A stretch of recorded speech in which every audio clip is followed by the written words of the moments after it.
Hi, everybody. It's Chris with the podcast Vertical Without Bedsores.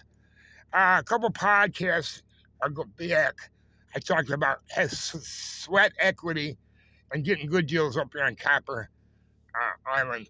One time we had 125,000. I think maybe there's 28,000, if I remember correctly, on Copper Island during the iron rush of the beginning of the 20th century. That was like in the late 1800s and the early 1900s when the mines were booming. There was, as I mentioned, there was one time 125,000 people. Now there's only a fraction of that. But it's sort of funny here. You got more structure than you got people. So now this guy here, clever guy, he bought this house probably for damn near nothing. And now he's selling for 168,000. Now we're gonna go over here and make a fast.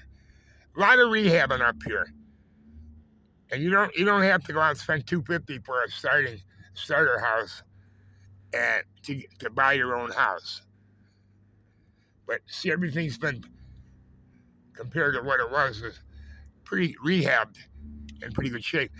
I'm gonna turn around here. I'm gonna go around the block so I don't get a ticket for making a U-turn.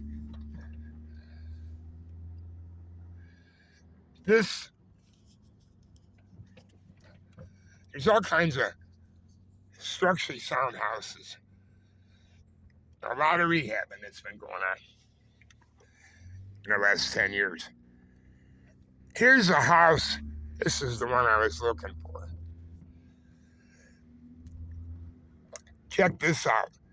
This house here just sold at auction for $450. $450. I used to rehab houses, and this is about the cheapest one I've ever seen. I bought two houses for $13,000. Yeah, $13,000. And the problem with this place that I just showed you, it's got a nice house next to it.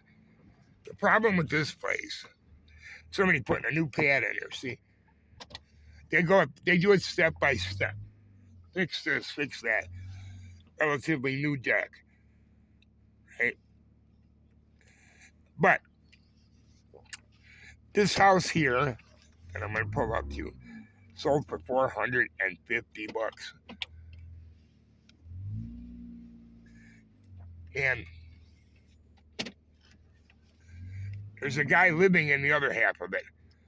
So I called the auction place, and the guy said on October 30th,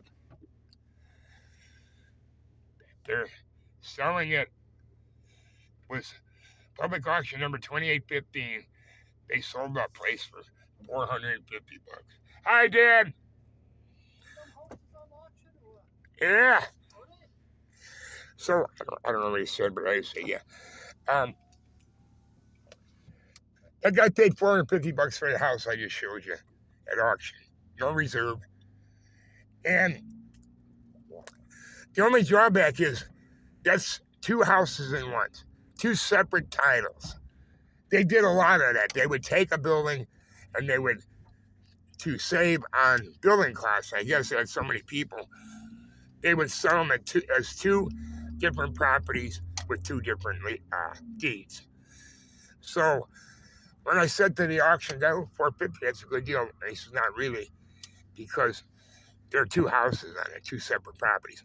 Now, a lot of people don't like that, but there are people I know that they can rent them out relatively cheap. They may like them. And then there are other, God knows what reason. But they do sell pretty well, which I never thought they would. Now here, this is looking like Norman Bates' house. It reminds me of Norman Bates, all the room on this. This guy has been working on this for a long time. Another abandoned house. So if anybody tells you, oh, there's no such thing, I sold a house for $1 to a guy. $1. So I wanted to get rid of it, and I didn't have the money. I was spending all my money on another one, rehabbing it, and the thing was just sitting too long. And I sold the house for $1. So if you think that's all nonsense, it isn't. There's all kinds of great deals out there. If you're flexible, you're not going to get the Taj Mahal. And if you buy a house, it's probably going to cost you, I don't know, $50,000 in material. A roof on that house could cost $30,000. But the point is, if you use some common sense and good judgment and are willing to work on it, you can buy your houses up here for $450,000, $2,000, $5,000, and then rehab it. And I think that's becoming more of a reality to a lot of young people because everything's so expensive. Food, cars, hospitalization. So it makes no sense to rent. It makes absolutely no sense unless you're at a place you're temporarily gonna move there, or like there's a guy down the street that's doing a 3-year stint here with the Army. He's a recruiting sergeant. So if you snoop around enough, there are fantastic deals over there. Now the guy, when I asked him, I said to the guy, I called that real estate guy on that house. He said, yeah, I got it for $450. Oh, that guy got a good deal. Well, then the guy said, not really, the real estate guy, because it's two properties on one lot with two distinct deeds. Now, my reaction as a real estate guy that used to sell real estate, I wouldn't touch it with a 10-foot pole. You can fix your side of the house up with siding and roofing and all that kind of stuff, but you can't force the guy next door. So if he wants to buy pink siding and you want to buy green, and if you can't come to an agreement, you might have a lot of problems. But they do sell. And I thought you'd be stuck with this for 1,000 years. But, it's encouraging to see old houses being rehabbed. And there's a lot of beautiful houses here that have gone to neglect. Now, here is one the neighbor guy was telling me. Neighbor guy was telling me that he could buy this old house. And I bet you this was an old farmhouse at one time. There was probably a farm here. And you can buy this house for $13,000. He bought another house he's rehabbing. But you can buy this house for $13,000. Big, spacious corner lot. I guess everything's wrong with the place. What do you expect for $13,000? And big yard.